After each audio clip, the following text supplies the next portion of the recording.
Greetings, Missouri Mid-South Conference. I bring you greetings from my conference office in St. Louis, where I've been all week.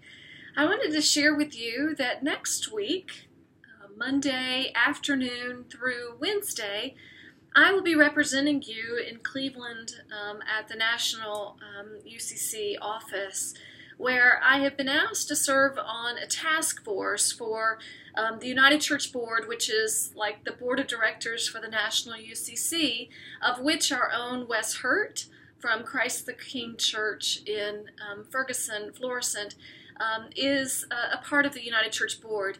The task force that I've been asked to be a part of is one in which we are to take the vision report that was done for the National UCC and look at how we can implement and make a strategic plan for the vision of the United Church of Christ. And I have to share with you that this is really exciting and very meaningful to me, because a lot of what we're doing, I am holding you, the Missouri Mid-South Conference, and the local churches throughout the Missouri Mid-South Conference with me as I am there. Because we're not just talking about numbers and budgets, which is important. We're not just talking about offices and employees of the national church, which is important. We're talking about the essence of who God is calling us, will call us to be as the United Church of Christ, and how we can provide that plan and structure and foundation so that we can live into it.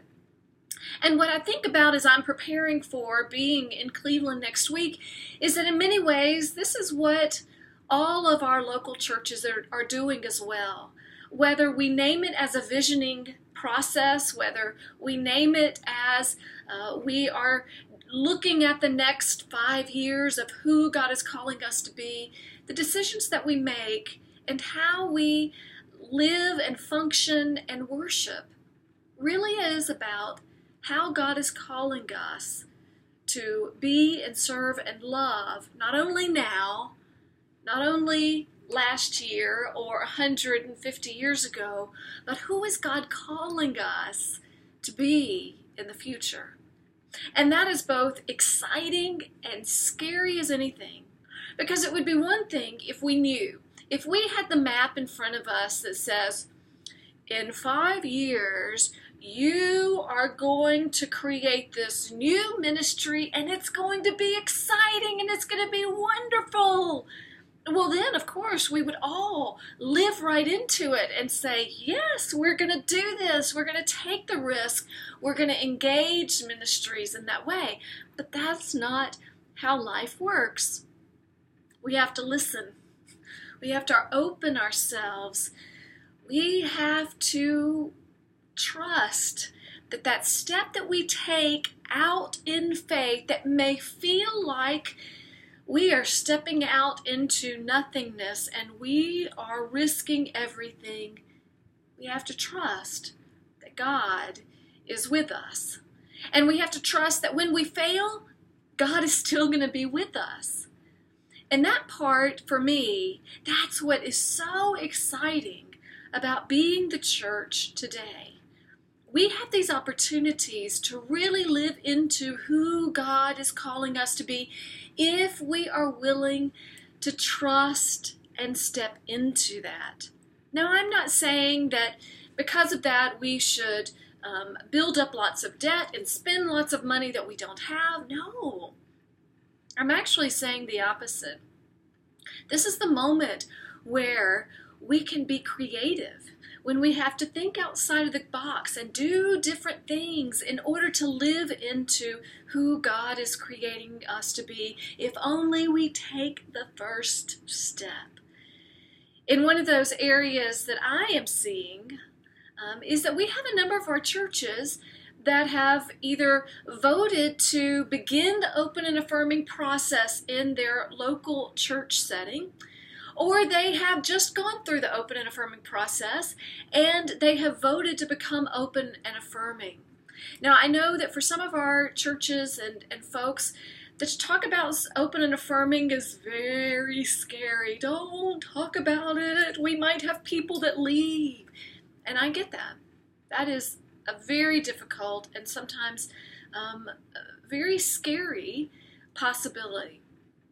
But I also have experienced and observed that going through the open and affirming process, when we do it with authenticity, when we do it as a process and not just a rubber stamp, when we ask the hard questions of each other, when we are able to say ouch with each other, when we are able to say I'm sorry with each other, when we are able to say I love you with each other, that is the very moment where God opens us to who God is creating us to be now, 5 years from now, 50 years from now.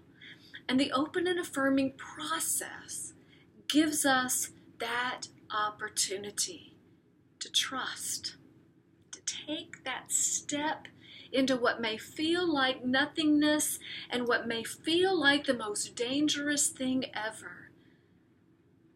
But in doing that, we trust one another that we will be honest, that we will share, that we will say ouch, that we will say I'm sorry, that we will say I love you, and that we will trust the divine presence, God, who never says, I'm going to give you exactly what you need to do, and if you follow this, it'll be easy breezy forever and ever. No, we will trust in the God who says, whatever happens, wherever you are, I will be with you. That is the essence of what we should hold as our foundation when we vision for our future. Not that it'll be easy breezy, not that we'll have all the money in the world, not that all the members will come flocking to our churches, but that if we trust each other and God in taking that step, God will be with us in the goodness and joy, in the sorrow and the pain. God will be with us. So, my friends, wherever you are on life's journey, especially those of you who are offering vision and going through a visioning process for your local churches, enjoy, celebrate, and step into the very essence that God is with you and God is with all of us, this day and forevermore. Amen.